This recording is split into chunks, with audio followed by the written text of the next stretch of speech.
আসসালামু আলাইকুম ভিউয়ার্স। আজকে আমি শেয়ার করব এই এমএমসি লেখার পেছনের রহস্যটা। দেখলেই বোঝা যাচ্ছে এটা একটা বস্তা দিয়ে তৈরি করা। তো ১ম এ আমি পড়ে থাকা বস্তাটি গোল করে কেটে নিয়েছিলাম। আর এই কেটে নেওয়ার পরে ধুয়েও নিয়েছিলাম। তবে এই কাজটি করে আমি বুঝতে পেরেছি যে পড়ে থাকা বা ময়লা জমে থাকা জিনিসটিকেও চাইলে সুন্দর করে ফুটিয়ে তোলা যায়। এই যে দেখুন আমি সুন্দর করে ধুয়ে সেটা আবার কেটে সাইজ করেও নিয়েছিলাম।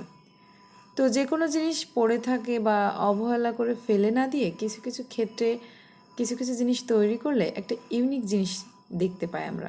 এবার গোল রাউন্ডটার পাশে পাইপিং এবং কুচির জন্য যে কোনো কামিজ থেকে বেঁচে যাওয়া এবং বা পরে থাকা কাপড় দিয়েই পুরোটা কমপ্লিট করে ফেলবো।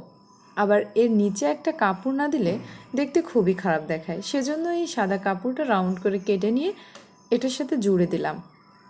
তো এই যে দেখুন এভাবে আমার পাইপিং দেওয়াটাও শেষ হয়ে গেল। এবার আমি এই সাদা কাপড়টা সুন্দরভাবে কুচি দিয়ে দেব। এখানে অনেকটা কাপড় লেগেছিল, অনেক কুচি দিতে হয়েছিল। এটাও কিন্তু একটা বেঁচে যাওয়া কামিজ থেকে তৈরি করা।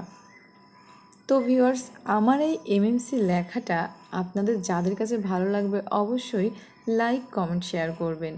আর এই যে দেখুন এখনই এই রাউন্ডটা সাজানোর পরে এত সুন্দর লাগতেছে। আবার এমএমসি লেখার পরেও আমার কাছে খুব ভালো লেগেছিল, কিন্তু সেলাই করার সময় কেন জানি না আমার কাছে ভালো লাগতেছিল না। কিন্তু সেলাইয়ের শেষে আমার কাছে সত্যিই খুব ভালো লেগেছিল।